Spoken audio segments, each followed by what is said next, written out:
Peerzadiguda municipal corporation పరిధిలో కాంగ్రెస్ అధ్యక్షుడు తుంగతుర్తి రవి ఆధ్వర్యంలో డాక్టర్ బిఆర్ అంబేద్కర్ 134వ జయంతి కార్యక్రమం ఘనంగా జరిగింది.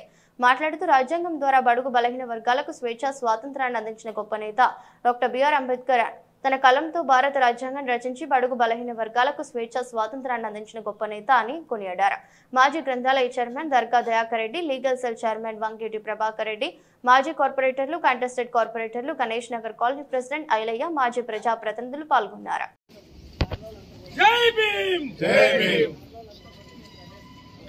అంబేద్కర్ గారి 134వ జన్మదిన శుభాకాంక్షలు మీడియా మిత్రులందరికీ కూడా.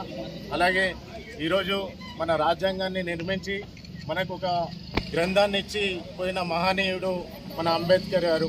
మనం అందరం కూడా రాజ్యాంగాన్ని మనము ఏదైతే విలువలని కాపాడుకోవాలనేసి మా కాంగ్రెస్ పార్టీ రాహుల్ గాంధీ గారు, అలాగే రాష్ట్రంలో రేవంత్ రెడ్డి గారు, అలాగే మంత్రివర్యులు కూడా ప్రతి ఒక్కరూ జై బాపు, జై భీమ్, జై సంవిధాన్ అంటే రాజ్యాంగాన్ని మనం కాపాడుకోవాలి, రాజ్యాంగ విలువలని మనం వాటి వెంట నడవాలనేసి మళ్ళీ ఈ పునర్నిర్మాణం చేసే ప్రక్రియ ఏదైతే ఉన్నదో మా కాంగ్రెస్ పార్టీ ప్రజలందరికీ, నాయకులందరూ కూడా ప్రత్యేకమైన ధన్యవాదాలు తెలుపుకుంటూ, అలాగే ఏదైతే మనము ఆ రోజు తీసుకున్న రాజ్యాంగం ప్రకారం బీసీలకి, ఎస్సీలకి, ఎస్టీలకి, బడుగు బలహీన వర్గాలకి, ఓసీలకు కూడా ప్రతి ఒక్కరు కూడా, అందులో కూడా ఓసీలలో కూడా ఏదైతే బలహీనులు ఉన్నారు కనుక వాళ్ళకి కూడా సవరణ చేసి రాజ్యాంగాన్ని నిర్మించిన మన బాబా సాహెబ్ అంబేద్కర్ గారికి ప్రత్యేకమైన ధన్యవాదాలు తెలియజేసుకుంటూ, రాజ్యాంగాన్ని కాపాడుకోవడమే మా కర్తవ్యంగా భావించుకుంటూ మేము ఇప్పటి నుంచి రాజ్యాంగం వైపు నడుస్తామని తెలియజేసుకుంటా ఉన్నాను. ధన్యవాదాలు.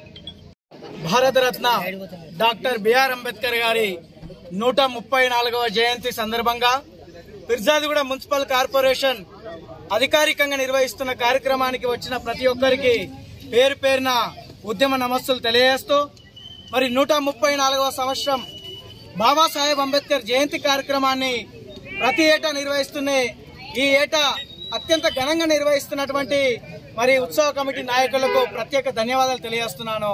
మరి ఏదైతే 134వ జయంతి ఉందో మరి అనేక చోట్ల ఇప్పటికీ కూడా అట్టడుగు వర్గాల పైన వివక్ష గురవుతూనే ఉన్నారు.